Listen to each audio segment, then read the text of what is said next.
உன் வீட்டுக்கார போலீஸ் புடிச்சிட்டு போயிருக்கு. கல்யாண மண்டபத்துல நகை திருடிட்டான்னு போலீஸ் புடிச்சிட்டாங்க. மேய்க்கிறது எருமையா இருந்தாலும் பேசுற பேச்சுக்கு ஒன்னும் குறைச்சல் இல்ல. என்கிட்டயே இப்படி புழிக்கிட்டியே, இனிமேலாவது உண்மையை பேசு. நான் வரேன்.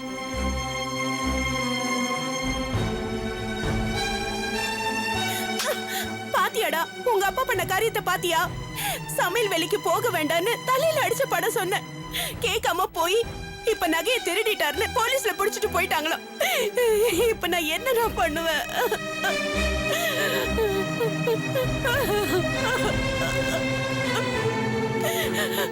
கௌரி, கௌரி,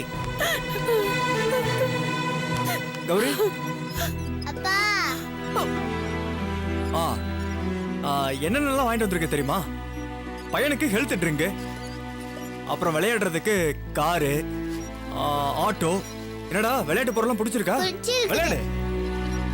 ஏய், என்ன கௌரி இது? சாப்பாடெல்லாம் சிந்தி இருக்கு. வழக்கம் போல தட்டி விட்டானா? வாளு வாளு. இந்தா உனக்கு மல்லிப்பூ வாங்கிட்டு வந்திருக்கேன். இது நமக்காக ஸ்பெஷல் அல்வா. நான் எதிர்பார்த்தது வாங்கிட்டு வரலையே. என்ன எதிர்பார்த்த? விஷ பாட்டில் எதிர்பார்த்தேன்.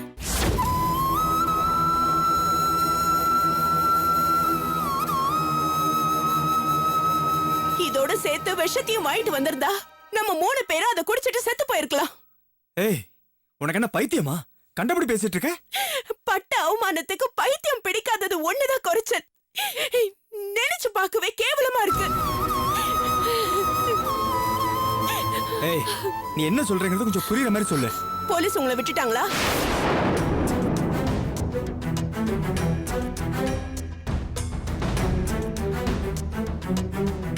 மண்டபத்துல நகையை திருடினீங்கல்ல, அதுக்கு தானே போலீஸ் உங்களை பிடிச்சாங்க. கௌரி, இதெல்லாம் உனக்கு எப்படி தெரியும்? பக்கத்து வீட்டு லட்சுமி அக்கா தான் சொன்னாங்க. உங்களுக்கு ஏங்க இந்த திருட்டு புத்தி? எதுக்காக நகையெல்லாம் திருடினீங்க? இப்ப எப்படி வெளியே வந்தீங்க? ஏன் அதே அந்த லட்சுமி அக்கா சொல்லலையா? நகையை திருடினேன்னு மண்டபத்துல என்ன போலீஸ் புடிச்ச வரைக்கும் தானே சொன்னாங்க. அதுக்கப்புறம் உண்மையான திருடியை கண்டுபிடிச்சு என்ன நிரபராதின்னு விட்டதை சொல்லலையா? பொண்ணுக்கு அலங்காரம் பண்ண வந்தவதான் நகையை திருடி மாடியில இருந்து கீழே இருக்க அவ கூட்டாளிகிட்ட போட்டிருக்கா. அந்த நேரம் பார்த்து நான் மளிகை சாமானத்தோட அந்த வழியா வந்ததால என் பையில விழுந்திருக்கு. அதை நான் கவனிக்கல. போலீஸ்காரங்க என் பையில நகை இருந்தனால நான் தான் திருடன்னு நினைச்சிட்டாங்க. அப்புறம் வெளியே வீடியோ எடுத்துக்கிட்டு இருந்தவன் தான் கேமரால பதிவாயிருக்கிறத காமிச்சான்.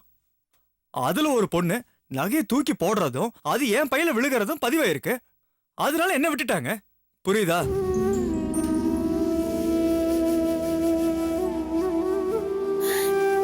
எதுக்குங்க உங்களுக்கு இந்த அவமானம்? சமையல் வேலைக்கு போகாம ஏதாவது டீசென்டான வேலைக்கு போயிருந்தா இப்படி எல்லாம் நடந்திருக்குமா? நடக்கணும்னு விதி இருந்தா அது எந்த வேலையிலயா இருந்தாலும் நடக்கும். இங்க அக்கம் பக்கத்துல எல்லாம் என் புருஷன் ஆபீஸ் வேலை பாக்குறாருன்னு நான் பெருமையா சொல்லிட்டு இருந்தேன். எல்லாத்தையும் இப்ப ஒரே அடியா குழி தோண்டி புதைச்சிட்டீங்களே.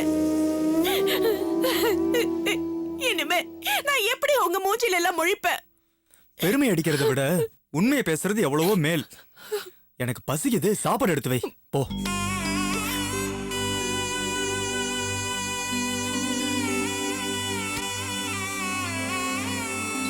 என்ன அதர்வா, பொம்மை எல்லாம் பிடிச்சிருக்கா? பிடிச்சிருக்குது.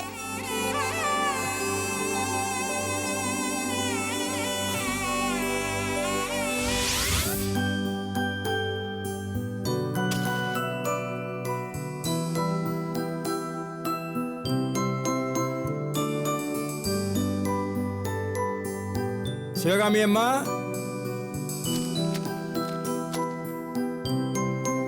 அம்மா இல்லையாம்மா? உள்ள இருக்காங்க. வாங்க வாங்க தரகுறேன். என்ன ஏதாவது சந்தோஷமான செய்தி வந்திருக்கீங்களா? ஆமாம்மா, அதனாலதான் நேரங்காலம் பார்க்காம உங்களை பார்த்து சொல்லிட்டு போலான்னு வந்தேன். ரொம்ப சந்தோஷம். முதல்ல உட்காருங்க. காப்பி எதுவும் சாப்பிடுறீங்களா? அதெல்லாம் ஒண்ணும் வேணாம்மா.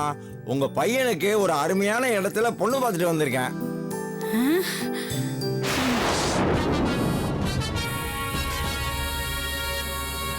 பொண்ணு அழகுன்னா அழகு, பேர் அழகுமா. ஓ, வசதியோ அதுக்கும் மேல. அதெல்லாம் சரி தரகுறேன். நம்ம கண்டிஷன் என்னங்கறத அவங்க கிட்ட சொல்லிட்டீங்கல்ல? சொல்லாம இருப்பனாமா. பொண்ணுக்கு 100 பவுன் போடுறாங்களாம். 100? அத உங்க இஷ்டப்படியே நீங்க என்ன வேணாலும் பண்ணிக்கலாம்னு சொல்லிட்டாங்க.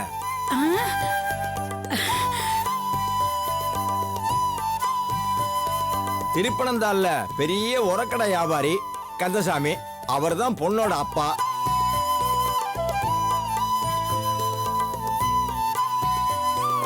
தோட்டம் துறவுன்னு ஏகப்பட்ட சொத்துக்கள், ஏகப்பட்ட வருமானம். அவருக்கு ஒரே பொண்ணு வனஜா. அவளைத்தான் உங்க பையனுக்காக பேசிட்டு வந்திருக்கேன். ஓ, நாளைக்கு சாயந்தரம் பொண்ணு பார்க்க வர சொல்லியிருக்காங்க. நாள்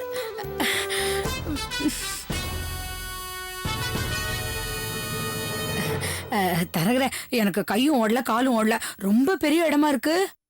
தரகரே, அண்ணனுக்கு ஏற்கனவே கல்யாணம் நிச்சயமாய் மணமேடை வரைக்கும் வந்து நின்னு போச்சுன்னு சொன்னீங்களா? சொல்லிட்டேமா, சொல்லாம இருப்பேனா? எல்லா விவரத்தையும் சொல்லிட்டேன். அவங்களும் சரின்னு சொல்லிட்டாங்க.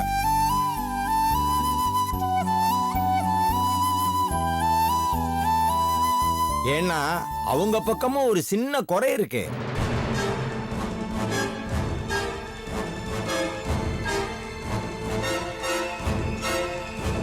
என்ன தரகுற சொல்றீங்க? அந்த பொண்ணுக்கு இது 2ஆம் கல்யாணம்.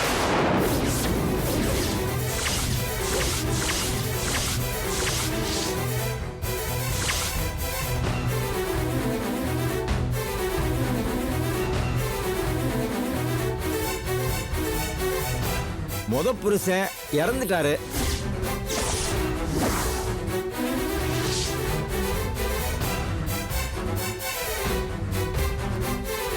பொண்ணு ராசிக்கார பொண்ணுதான்.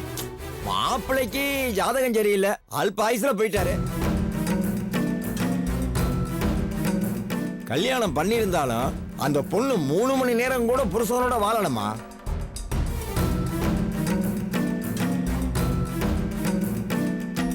தாலி கட்டி மறு வீட்டுக்கு போற வழியிலேயே ஆக்சிடென்ட்ல அவ புருஷன் செத்துட்டாருமா.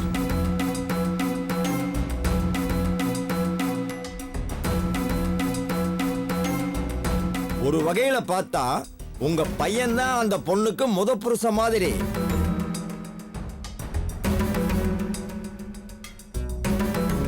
நான் சொல்ல வேண்டியதை சொல்லிட்டேன். முடிவே நீங்க தான் சொல்லணும்.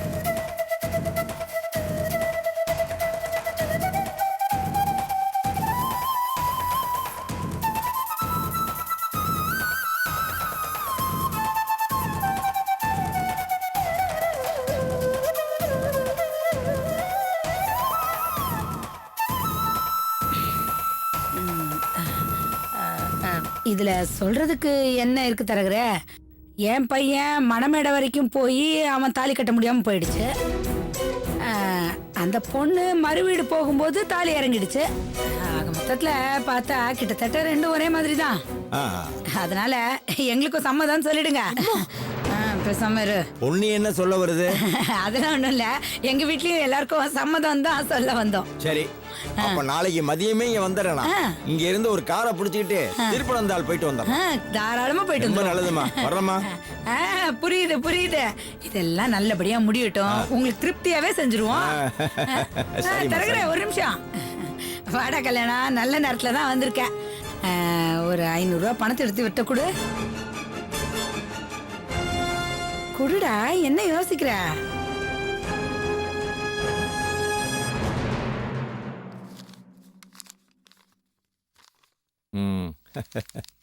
தம்பி ரொம்ப அதிர்ஷ்டக்கார தம்பி. அதான் கோடீஸ்வரன் வீட்டுல சம்பந்தம் கிடைச்சிருக்கு. சரி, நாளைக்கு சந்திப்போம். வரட்டுமா? அம்மா வர்றம்மா. வாங்க. அம்மா, என்னம்மா இது கோடீஸ்வரர் வீட்டு சம்பந்தம் அது இதுன்னு வளர்த்து போறான் அந்த ஆளு. அந்த ஆள் ஒன்றும் வளரல.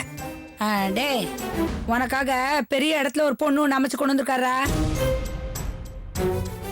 நாளைக்கு சாயங்காலம் நம்ம பொண்ணு பார்க்க போறோம், ரெடி ஆயிரு. இல்லம்மா நான் வர முடியாது. என்ன பழைய பாட்டிய பாட போறியா? நீ தலைகீழ நின்னாலும் நாளைக்கு பொண்ணு பார்க்க வரணும். மா நீ சொன்னா அது நடந்துருமா?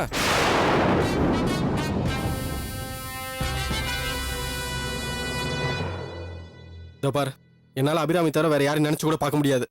ஏன்டா முடியாது? ஏன் முடியாதுன்னு கேக்குறேன். அந்த அபிராமி உனக்கு மயக்க மருந்து எதுவும் வச்சு தொலைச்சிட்டாளா? அவ பின்னாடியே கிறுக்கு பிடிச்சு அலையற. அம்மா இஷ்டத்துக்கு பேசாதம்மா. நகையை காரணம் காட்டி அபிராமி வேணான்னு சொன்னது தப்புன்னு என் மனசாட்சி என்ன கொல்லுது. மா என்னாலதான் அவங்க அப்பாக்கு ஹார்ட் அட்டாக் வந்துச்சுன்னு நினைக்கும் போது குற்ற உணர்ச்சி என்ன பாடாப்படுத்துது.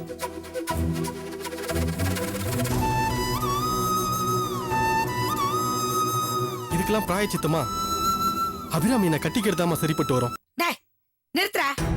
என்னமோ மனசாட்சி கொல்லுது, மனசு ஊர்த்துதுன்ற. இதுல ஒரு பங்காது அவளுக்கு இருக்காடா? கருகப்பலைய தூக்கி வீசுற மாதிரி அந்த கல்யாண மண்டபத்துல உன்னையே வேண்டான்னா அதுக்கப்புறம் உன்னை யாருன்னே தெரியாதுன்னு போலீஸ்ல புடிச்சு கொடுத்தா அந்த சண்டாளி தான் கட்டிக்க வேண்ட. டேய், என் முடிவை நான் உறுதியா சொல்றேன். நாளைக்கு மட்டும் நீ பொண்ணு பார்க்க வரல, நானும் உன் தங்கச்சிங்களும் தூக்குல தொங்கிடுவோம். மா அண்ணே என்னடி இது? அவங்க பாடி தூக்கில தொங்கிடுவோம் அது இதுன்னு பேசிட்டு போறாங்க. இருண்ணே, அம்மா பத்தி தான் உனக்கு தெரியும்ல, அப்புறம் ஏன் சரிக்கு சரி பேசிட்டு இருக்க? இத பாரு, அவங்க என்ன சொன்னாலும் இந்த காதுல வாங்கி அந்த காதுல விட்டுட்டு போயிட்டே இரு. எப்படி விட முடியும் பெரிய நாயகி?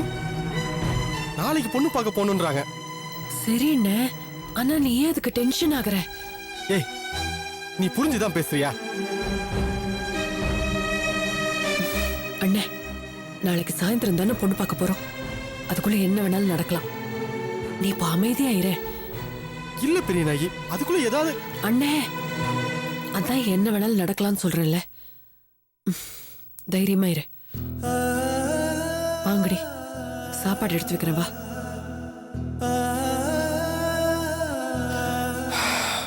இப்போ என்ன பண்றதுன்னே புரியலையே. இவங்க பாட்டுக்கு ஏதாவது பண்ணிட்டு இருக்காங்க.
அபிராமி அபிராமி அபிராமி அபிராமி ஒரு நிமிஷம், உன்கிட்ட கொஞ்சம் தனியா பேசணும். பெரிய நாயகி தானே எனக்கு ஃபோன் பண்ணி வர சொன்னா? ஆமா, எனக்காக தான் அவ ஃபோன் பண்ணா.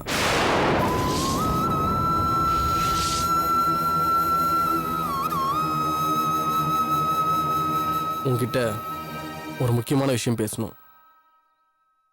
அதுக்காக தான் அவ ஃபோன் பண்ணா. ஏதாவது தப்பு இருந்தா என்ன மன்னிச்சிரு. உங்களுக்கு அறிவில்ல? இப்படி பொய்யா ஃபோன் பண்ணி என்ன கூப்பிட்டிருக்கீங்களே. போலீஸ்ல புடிச்சு கொடுத்துமா திருந்தல நீங்க இன்னும்? எனக்கு வேற வழி தெரியல அபிராமி, அதான் இப்படி செஞ்சேன். ஏன்னா என் சூழ்நிலை அப்படி. என்ன பொல்லாத சூழ்நிலை? உங்க உயிரா போயிடுச்சு.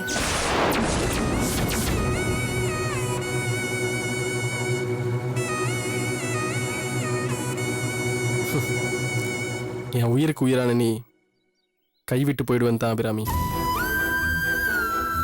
ப்ளீஸ் தப்பா எடுத்துக்காத. இத பாருங்க, நான் உங்ககிட்ட எத்தனை தடவை சொல்றது? ஒரு தடவை சொன்னா புரிஞ்சுக்க மாட்டீங்களா? ஏன் இப்படி விடாம என்ன டார்ச்சர் பண்ணிட்டு இருக்கீங்க?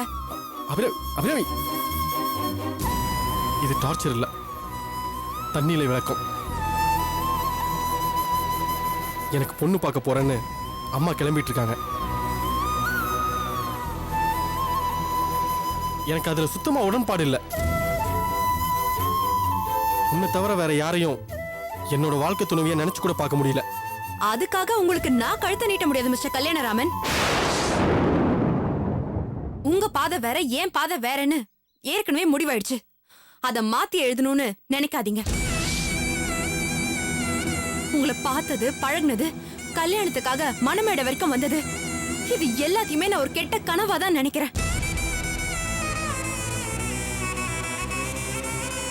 உங்களை பார்க்கும்போது எனக்கு உங்க உருவம் தெரியல. 40 பவுன்னு தங்கம் கேட்கிற ஒரு கொள்ளைக்கார மாதிரி தான் தெரியுது. இந்த ஜென்மம் மட்டும் இல்ல, இனிமே எந்த ஜென்மத்திலயும் நான் உங்களை பார்க்கவே கூடாதுன்னு தான் கடவுள்கிட்ட வேண்டிட்டு இருக்கேன். இதுவே நம்ம சந்திக்கிற கடைசி சந்திப்பா இருக்கட்டும். மறுபடியும் இனிமே சந்திக்கணும்னு நினைக்காதீங்க.